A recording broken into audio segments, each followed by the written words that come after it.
The calendar may read June 5th, but is it going to be May sooner than you think for the New England Patriots? Stick around. You're about to be locked into the Locked On Patriots podcast.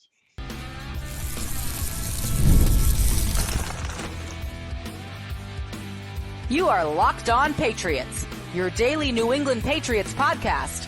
Part of the Locked On Podcast Network, your team every day. Hello to all of you Foxborough faithful, and thank you once again for making Locked On Patriots a daily part of your New England Patriots coverage and also your first listen each and every day. Remember, Locked On Patriots is not only a proud part of the Locked On Podcast Network, your team every day, but we are also free and available on all platforms, including YouTube.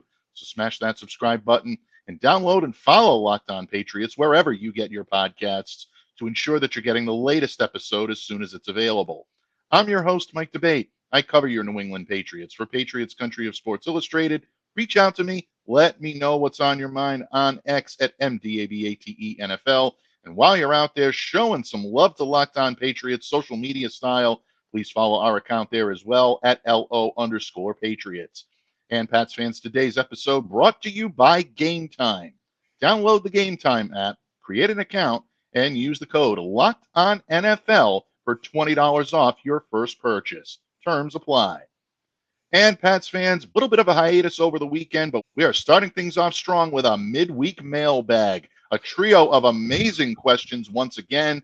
And if it's mailbag day, you know we are contractually obligated, but most of all, we are honored and humbled to have the man alongside us that's going to help us answer all your questions and solve all your problems in Patriots Nation, the legend himself, Thomas Murphy. Thank you for coming to me in friendship on this midweek mailbag day, Tom Murph. Oh, I'm happy to be here, Michael. Happy to be here. You know, midweek mailbag, the Pony Express hump day, you know, whatever you want to call it, I'm here for it.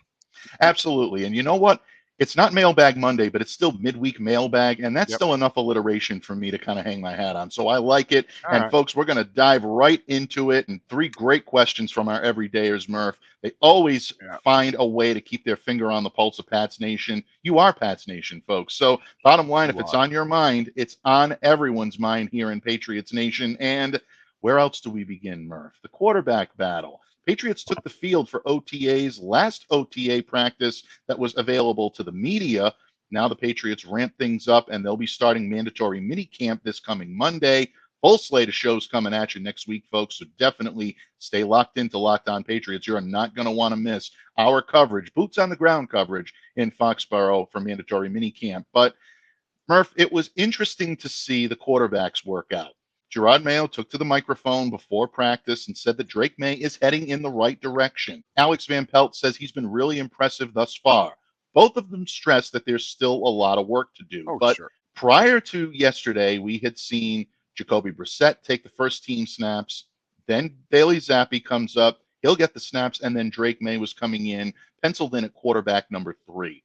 That changed yesterday. Drake Maye was the second quarterback to take reps yesterday behind Jacoby Brissett, Bailey Zappi third, and then, of course, Joe Milton coming in at number 4. But it got a lot of Patriots fans thinking. And at the 11th hour, it got one of our everydayers thinking. And that's the first question that we're going to ask today from our good friend John in Brookline, Massachusetts. And he wants to know, Murph, Drake Maye was the second quarterback to take reps on Tuesday. Does this mean he may challenge to be the opening day starter? Yeah, John got a great question in here at the 12th hour. You know, he obviously paid attention to what was happening yesterday, like everybody was, you know, just hanging on every single word that comes out of Foxborough. Every single snap is paramount in what's going on. And to answer your question, John, no. It's not going to happen. Jacoby Brissett was brought in here to teach Drake Maye how to ride the bike. He's in the driveway and he's pushing him from behind. Go ahead, kid, pedal, and trying to get him up to speed. But no, Drake Maye is not going to end up being the starter week 1 unless something catastrophic happens and Jacoby Brissett is unable to go. Yeah, I think there are a lot of Patriots fans that are nodding along. Some may be not so happy with that response, but I think a lot of Patriots fans are looking at this and saying maybe Mac Jones was forced out on the field a little too early. Maybe the Patriots need to take a temperate approach. And a lot of what Alex Van Pelt had to say yesterday really supported that theory. I know a lot of people looked at him saying he's really impressive. He's made strides with his footwork, very quickly adapting to what we're teaching him. Folks, that's exactly what you want to hear if you're a Patriots fan. That's exactly what you want to hear if you're Drake Maye. Everyone looking around to find out whether or not this kid has got it absolutely can rest easy. The Patriots coaches are very impressed with what they see from Drake Maye, and they know they've got a good quarterback on their hands. They're not going to do anything that's going to disrupt that progress, and they're not going to do anything to derail his development. Where Van Pelt, I think, got interesting was when he stressed the fact that it's not a sprint, it's a marathon. You can't throw a guy out there, expect him to succeed right away, and saying that Drake is being asked to do a lot of things that he did not do in college. And Murph, we talked about this a couple of weeks ago when we first saw Drake's mechanics and him leading with the left foot out of the shotgun as opposed to the right foot. All the tape on him from North Carolina, he's leading with that right foot. Now he's leading with the left. And the reason being, folks, is that it does help with rhythm. It does help with protection. Alex Van Pelt knows what he's doing and knows what he's talking about. That, to me, I think is I thought that went hand in hand with what we've seen on the field so far. So I agree with you. I don't think it necessarily tips the scales in Maye's favor now. But I will ask you this, Murph. If Drake Maye continues to progress in the right direction and we see him, I don't want to say on par, but maybe close enough to Jacoby Brissett right now to make things interesting heading into training camp, and that continues to progress and progress, is there something to be said for starting this kid when he's ready, if he's ready on opening day? Or do you still take the temperate approach, even though he's showing maybe more progress than these coaches thought he could? Look, man, Bailey Zappi threw 2 touchdowns yesterday. We're not talking about Bailey Zappi starting week 1. We a lot of red zone work was done yesterday. They hadn't done that earlier. They wanted to get a better look at the kid down there in the red zone with some better options to throw to, and he did well. He did well. But as I said, Bailey Zappi threw 2 touchdowns yesterday. Nobody else did, and the defense ended up winning the day. Folks, this is going to come down to how things shake out on the offensive line. Now, if Drake Maye is close to Jacoby Brissett or exceeds Jacoby Brissett, do you really want to send him out there on a team that doesn't have a left tackle? That's a fair All right. I understand, here's Murph running home to mama again, but this is homemade. That's what you do. That's where the good dinner smells in your mother's kitchen. And right now, I am still not happy with this offensive line, the way it's working out, the shuffling around. There's no left tackle right now. There's no real left guard right now. We'll see what happens. I am not, thrilled with the progress that these offensive linemen have made to this point. It's early though. Shut up, Murph. It's just June. Give me a break. So we'll see what happens. But if this line does not come together, if the Patriots do not do something either in the trade or free agent market, there's still a couple of guys out there that they could bring in that have actually taken snaps at the NFL level on the left-hand side. And if they do something, that could change. But right now, I'm not putting my young face of the franchise quarterback out there behind this offensive line. Yeah, and I think that's a fair point. And that's not to say that this offensive line can't develop into something, but you need to see what you have, what you're working with before you make that decision. And I think you make a great point about this being training camp, preseason. You're not going to fully know what this line can do until you see it go against NFL competition in a regular season setting. And I don't think you're going to know that for at least the first couple of weeks. And, there are still growing pains that Drake is going through. And these are not things that I'm looking at in terms of being negative, folks, or trying to pick out red flags. Every quarterback has these every rookie quarterback, especially miscommunication down in the red zone yesterday with he and Antonio Gibson. Apparently, Drake thought he saw man coverage. The back thought they saw zone, and that didn't really lead to a whole lot of confidence. Kyle Duggar. Oh, my God. Yeah, exactly. And Kyle Duggar just absolutely jumping all over that. But see, these are the growing pains, and these are the types of lessons that Drake Maye needs to learn in order to get better. And when the Patriots start to see him turning the corner and making these moves and making the correct reads and doing what he needs to do to avoid situations like that, that's when he's going to be ready, folks. And that's when the Patriots will put him out there. So try not to get hung up on a timeline. Try not to get hung up on, yes, he's the number 3 pick. We got to throw him out there. This is the future. See what the kid's got. I'm all for that. But at the same time, you also do not want to derail what could be a very valuable career just for the sake of throwing him out there because the fan base wants to see him or the media wants to get a look at him. We have a friend coming across our screen. Nomacek agreed with that. I think that's exactly how Nomacek would play that. Right, Nomacek? Yes, and that's good. Yeah.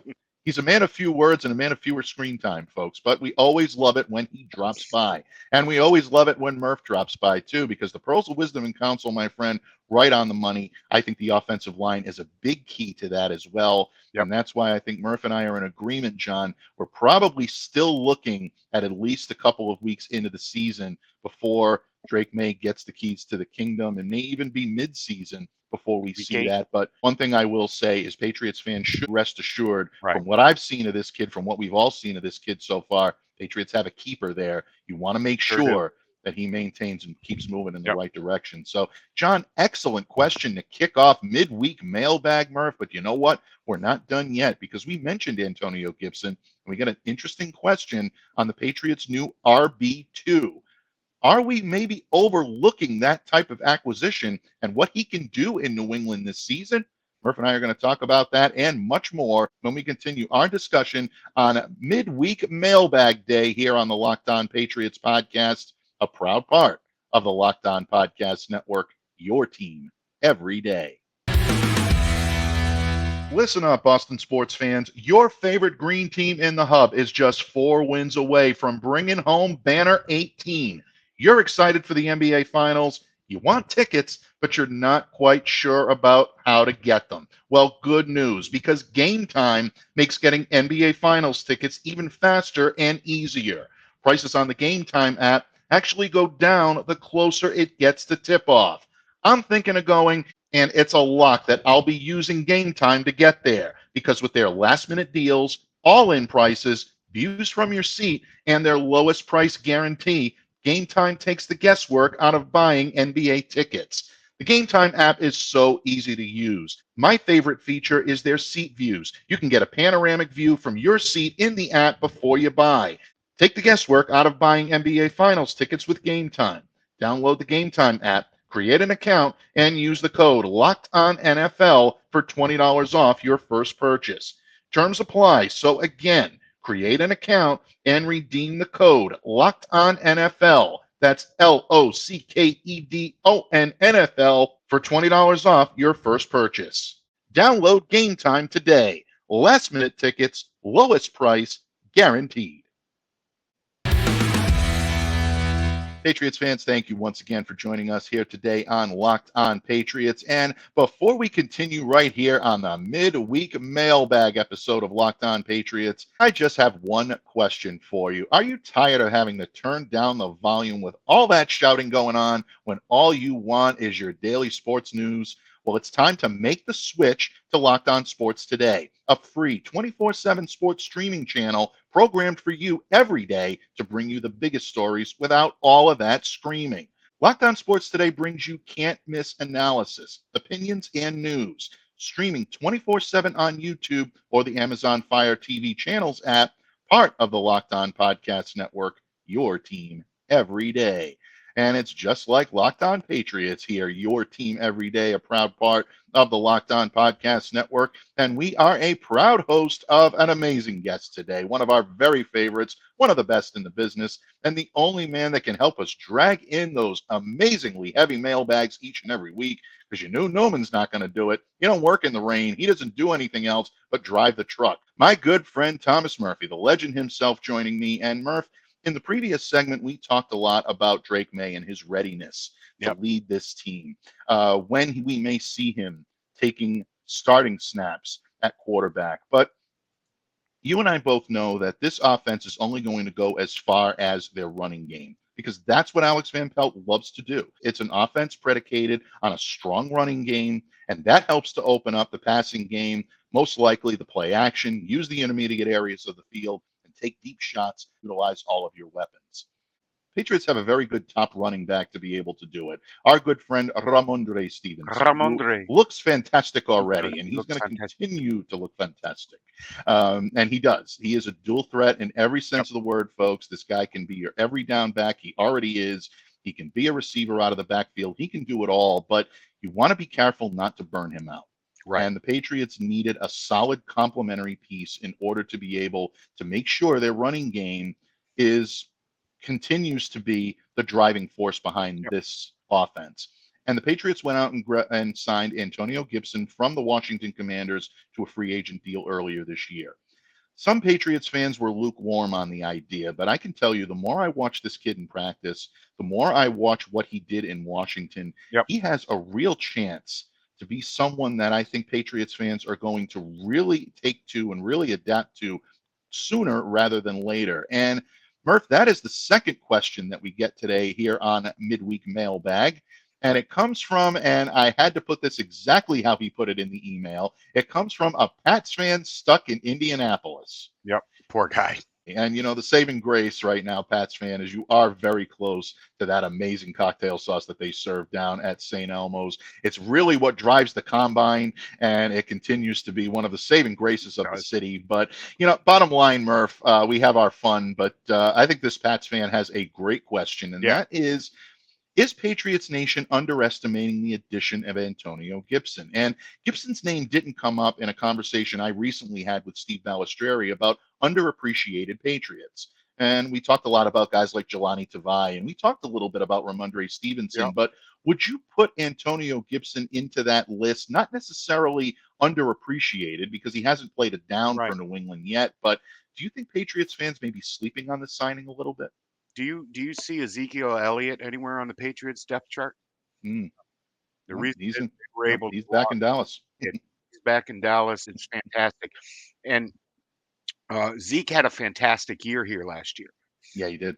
A really, really good year. And I was shocked that they didn't bring him back. I was shocked that more people didn't show interest in him. I'm not really, I don't know his agent, so I'm not really sure about that. But he ended up back in Dallas, and it's because Antonio Gibson was coming in here, and the Patriots are thrilled to have him. I think the nation is underlooking this a little bit. He is going to be a good option to have back there. He is going to be able to give Ramondre that the spells that he needs to hopefully make it through an entire season, because I think he's talented enough to be a Pro Bowler if he makes it through the entire season. He can definitely do it. But what Antonio Gibson can do is he's not a one-trick pony, folks. This is a guy that can line up in the backfield, run up through tackles. He can get outside and get to the edge and get upfield. And most importantly, he can catch the ball out of the backfield, and he can even line up on the outside. This is somebody that, like I said, is not a one-trick pony. There's more than one club in his bag, folks. He can definitely contribute on special teams as a kick returner. Absolutely. I think that's good. That's in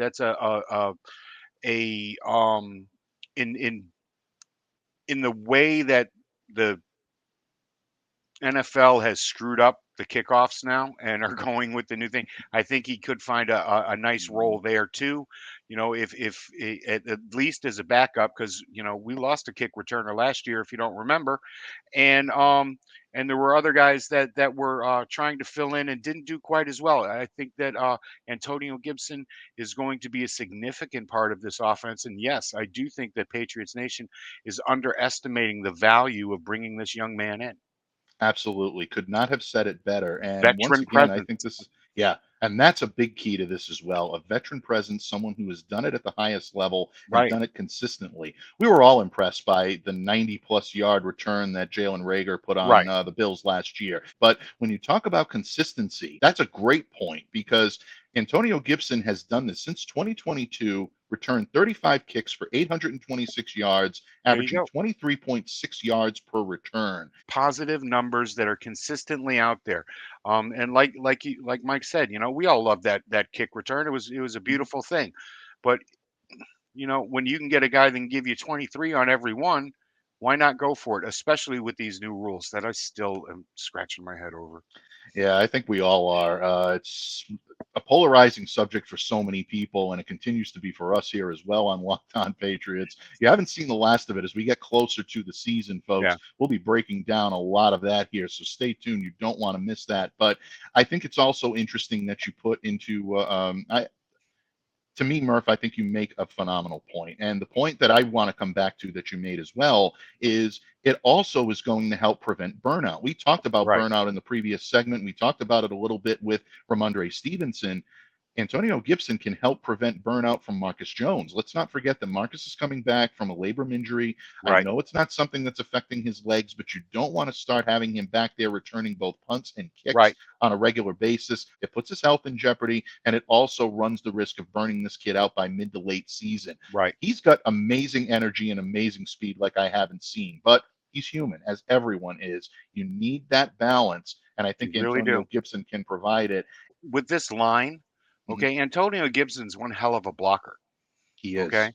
He really is. Whether it's out in a pattern and he's setting a block for another wide receiver or springing somebody, or in the backfield giving a chip or lining up to pick up a blitz.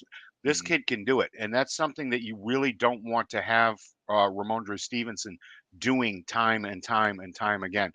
Um, Also, don't forget that I'm really liking this this running back room. The more Kevin Harris is still on this squad, and I think that Mhm.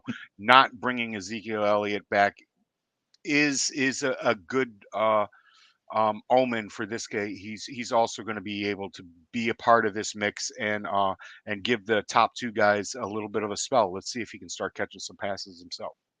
Yeah, definitely. I mean, Kevin is definitely going to be a threat in the red zone. That's where you're Yep. starting to see him emerge. He's a power runner. He's built very solidly, low to the ground. And it goes back to what Antonio can do. Not only is this guy going to be a weapon in the return game, folks, he's going to be a weapon on offense and maybe an early down weapon.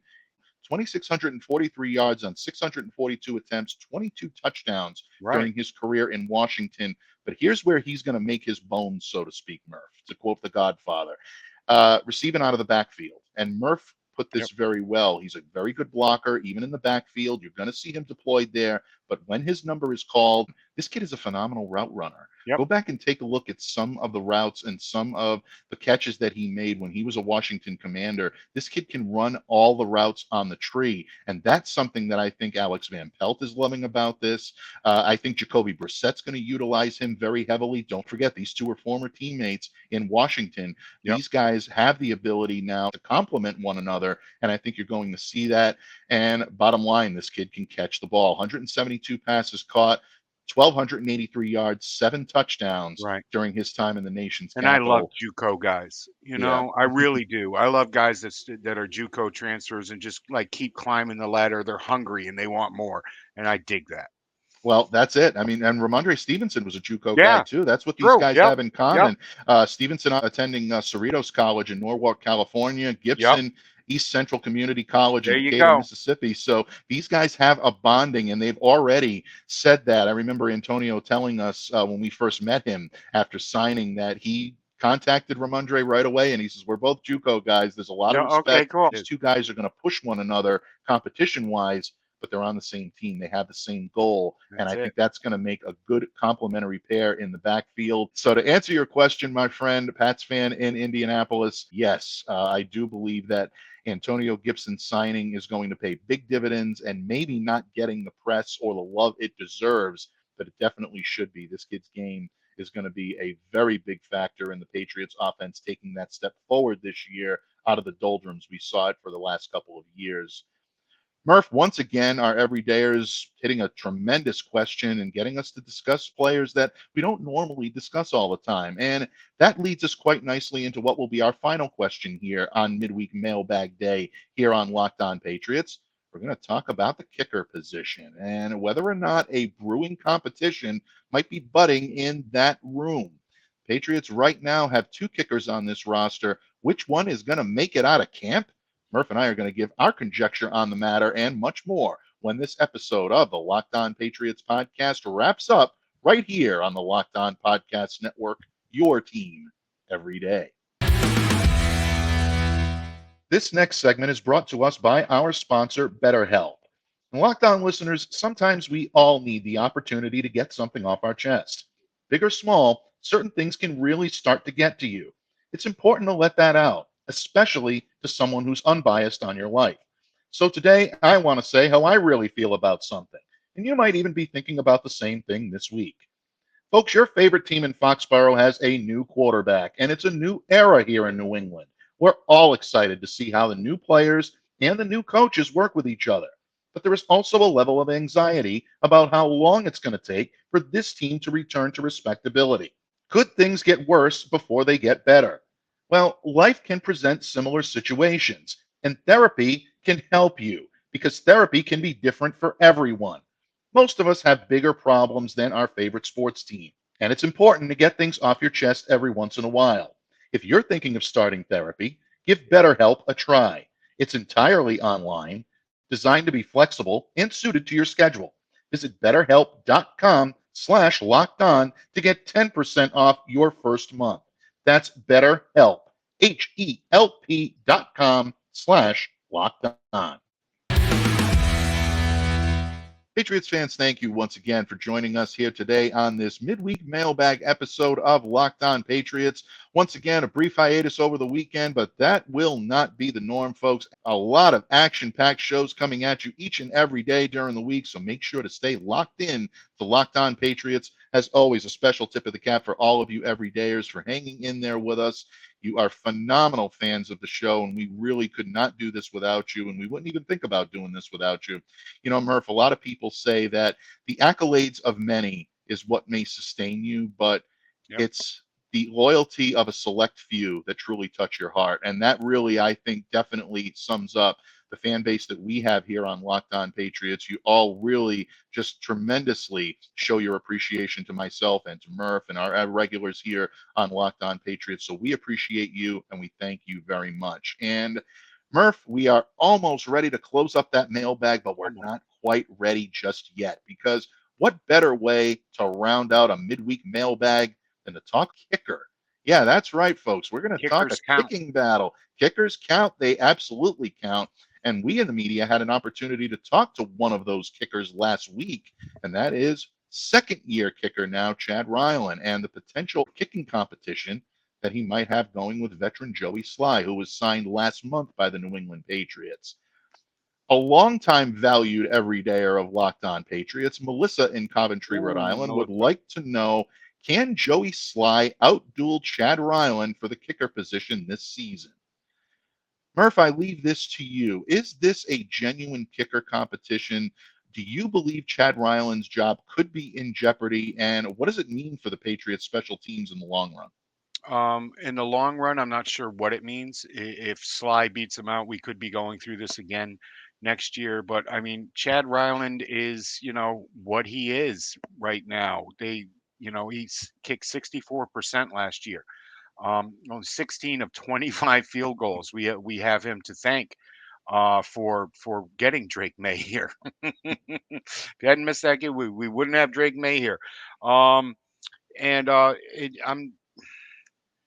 Chad Ryland is somebody that I had really high hopes for.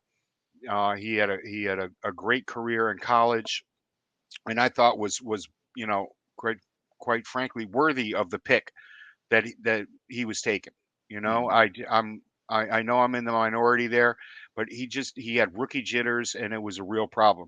Joey Slye, we are looking at somebody who is, what is this, 82% career career kicker. He had a nice season last year. He made 19 of 24 field goals at 79%. So Mhm. that's not bad. He could push and he could end up taking this job. Um, but I really don't think that's going to happen. I think he was brought in here to push Chad, and I think Chad won't be hanging this year. Very good. You can see that right on the Be no placard on the hanging side Chad. of the screen, folks. Absolutely. And for the benefit of those of you who are listening, not viewing this on YouTube, our side placard today reads Hanging Chad or On the Sly. Yeah, I know. Bad puns, folks. But I No, mean, it no, does, no. I think, really kind of fit in to the discussion that we're going to have on these two kickers. And look, there's no question about it. Joey Slye is a very good veteran kicker. He's a Yep. reliable veteran kicker. Murph said it. He has an 82.3% career make percentage on field goals. Made a 61-yarder last year for the Commanders. That was his Yep. career high. So this guy can kick for consistency. He can kick for distance.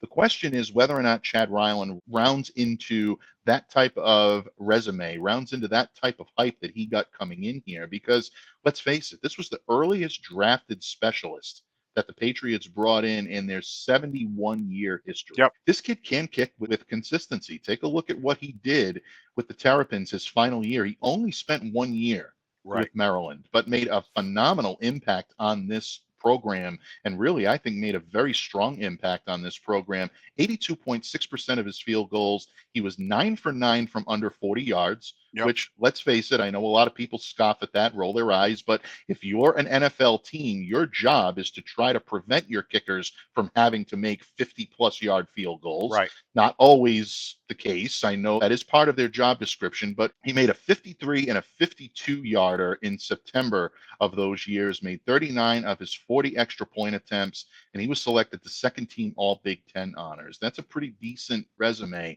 coming into the league, especially for a big time school like Maryland. You want to talk about what he did at Eastern Michigan. He still is the career leader in points scored in that program with 309. So even though he didn't play the full gamut, he still walked away with a Right. record that stands to this day. So anyone saying this kid just can't get the job done, no, that's not the case. This kid has done it on a big level and on a strong stage. Yep. I think he just needs the confidence and the ability Okay. to round into form. And it sounds like he's pressing all the right buttons so far. I mentioned that the media had an opportunity to talk to Chad earlier this week. He's making the kicks when he needs to. He's getting out there. He's competing, but he's taking accountability for it. He's getting Right. up to the microphone and saying, if I kick it, I own it. I know I have to be better. You love to hear that. You want to see that Yep. type of productivity go onto the field and really, I think, make him a better kicker. I think that's going to help him. But ultimately, Melissa, if you're asking whether or not Joey has a genuine chance to unseat Chad, yeah, I think there's always the possibility if Chad comes into Sure. training camp and he's not making kicks and Joey is, Patriots are not going to hesitate. They're going to go with the hot foot. They always do. They always go with the guy that gives them the better chance to win. But I think if these two are running neck and neck, I always believe that the guy you have draft capital invested in is the guy you're going to go with. I think the tie at this point would go to Chad Ryland. And of course, if Chad beats him out, it just makes it an easy decision. Right. I would like to see Joey hang around on the practice squad, though. I don't know if it's going to be possible, but I would love to see this kid Right. be able to hang around because the Patriots have been keeping kickers on the practice squad lately. It is a position that does matter, like Murph said, and it's always good to have an ace in the hole for you, especially a veteran. Bottom line, folks, what are your thoughts on the kicker position? Do you think the second-year kid has what it takes to take the Patriots into the next level, or would you go with the savvy veteran at this point? I think there's arguments to be made for both. Murph and I have kind of tipped our hand that we're looking at Chad winning this position, but Joey Slye is a very good veteran, and it would not shock us to see him wearing a Patriots uniform on opening day for the New England Patriots this season. But bottom line, once again, Melissa and the Pats fans stuck in Indianapolis, and of course, John and Brookline for kicking us off today. A major tip of the cap for 3 amazing questions to start this mailbag. And Murph, what can I say? There's nobody else that I want riding shotgun here when it comes to opening the mailbag, cultivating the mailbag, and of course, bringing the answers, bringing the wisdom and the counsel the way only you can to our listeners here on Locked On Patriots. Before we let you go today, my friend, please let everyone know where they can reach out to you, interact with you, and what you got cooking in Murph's kitchen from now until the next time you grace us here on Locked On Patriots. Well, you can follow me on Zitter at TMurph207, and you can read anything that I'm up to over there at diehardbostonsports.com. Absolutely. And folks, again, whenever Murph puts voice to microphone, pen to paper, you want to check it out and you want to enjoy it. You're entertained and you're informed, and there's nothing more that you can ask for. And of course, we always love having him here on Locked On Patriots, and he'll be back very shortly. But we're not done yet this week, folks. More expert analysis coming at you as we break down the Patriots and take an early look at mandatory minicamp. So stay locked in. Make sure to smash that subscribe button and download and follow wherever you get your podcasts to make sure that you're getting the latest episode as soon as it's available. In the meantime, I'm Mike Debate, and on behalf of my good friend, the legendary Thomas Murphy, I remind you all to stay safe and to stay well and to be the change you wish to see in the world. Have a great day, everyone, and we'll see you back here again tomorrow on Locked On Patriots.